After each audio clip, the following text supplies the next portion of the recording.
दिनेश शर्मा जी जुड़े हैं, उत्तर प्रदेश के उप मुख्यमंत्री हमारे साथ। दिनेश जी बहुत बहुत स्वागत है आपका। आभार आपका, धन्यवाद जी। दिनेश जी, देश खुलने के रास्ते पर चल पड़ा है, काफी कुछ खुल गया है, बाकी 2 चरणों में और खुल जाएगा। उत्तर प्रदेश के संदर्भ में अगर मैं कहूं तो मुझे एक विसंगति दिखाई दी जो ड्राफ्टिंग होके आई है ब्यूरोक्रेट्स की तरफ से दिशा निर्देशों में, खासतौर पर चीफ सेक्रेटरी ने जो जारी किया। 9 बजे के बाद कर्फ्यू, हमने कहा कि 9 से सुबह 5 बजे तक कर्फ्यू रहेगा, और मार्केट भी 9 बजे तक खुलेगा रात में।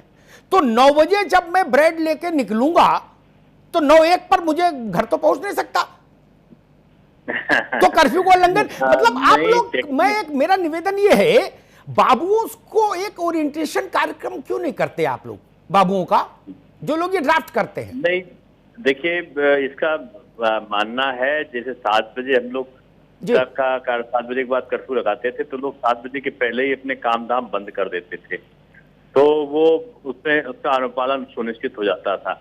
अब इसमें ये नहीं कहा जा सकता कि हम 8:45 तक का हमारा दुकानें रहेंगी और 9 बजे से कर्फ्यू हो जाएगा। ये कहना थोड़ा सा ऑड लगता है, इसलिए इस प्रकार की भाषा का इस्तेमाल किया गया। नहीं दिनेश जी, 1 घंटा तो दुकान बढ़ाने में लगता है, हम लोग तो जमीन के लोग हैं, जानते हैं, उतना काउंटर बाहर होता है, सब चीज अंदर रखने में, ताला लगाने में 1 घंटा लगता है।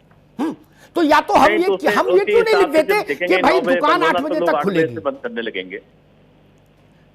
दुकान 8 बजे तक खुलेगी, 9 बजे से कर्फ्यू, लोग सेटल डाउन हो जाए। जी। और 9 बजे दुकान बंद करके जब दुकानदार जाएगा तो वो तो पहले दिन कर्फ्यू में अंदर हो जाएगा। नहीं, ऐसा नहीं है, कुछ समझने का फेर है, लेकिन इसका आशय यही है कि अगर 9 बजे से कर्फ्यू लगा है तो लोग 8:30 पौने 9 तक का अपनी दुकानें बंद करके वहां से 8 बजे तक अपने गंतव्य तक पहुंच जाएं। यही आशय हमेशा से ऑर्डर में रहा। आप पिछले भी ऑर्डर देखेंगे तो यही ऑर्डर निकाले गए हैं। इसके अलावा अतिरिक्त इस प्रकार का कभी ऑर्डर नहीं निकला है कि 8 बजे तक का दुकानें बंद करते हैं, 9 बजे से कर्फ्यू लगेगा, इस प्रकार के ऑर्डर कभी नहीं निकाले गए जी। लेकिन मुझे लगता है अगर ये क्लियरिटी होती, क्योंकि ये देश भी थोड़ा विचित्र है, इसमें आदमी अदालत भी चला जाता है। आपकी बात का मैं समर्थन करता हूँ, तो और अच्छा होता जी, वो चीज स्पष्ट हो जाती है, लेकिन ये अंडरस्टूड है जी। अगर इसको स्पष्ट करते तो कोई हर्जा नहीं होता है जी। दिनेश जी, एक पूरा प्रदेश लगभग खुल गया, बाकी खुलने को ही।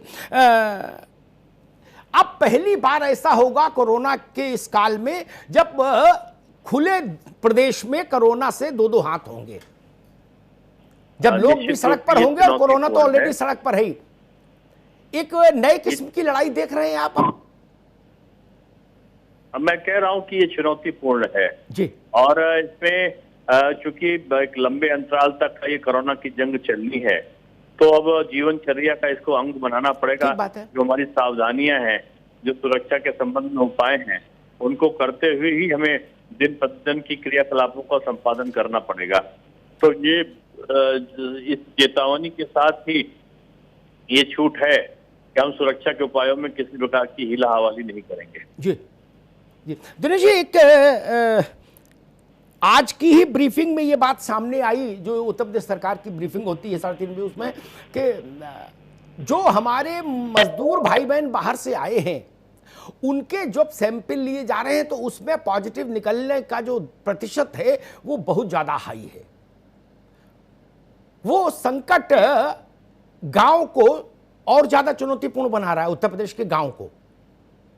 निश्चित रूप में ये आशंका पहले से ही थी जी, कि जो हमारे श्रमिक ग्रामीण क्षेत्रों में जब जाएंगे, जो प्रवासी श्रमिक, तो चूंकि वो ऐसे प्रदेशों से आ रहे हैं जो ऑलरेडी बहुत बड़ा संक्रमण का शिकार बने हुए हैं, तो जैसे महाराष्ट्र से प्रदेश से जो आए हुए हैं, तो उनके लिए संकट का समय जरूर था, लेकिन हमारे सामने समस्या थी कि हम अपने श्रमिकों को कब तक वहां भूखा प्यासा पड़ा रहने देते।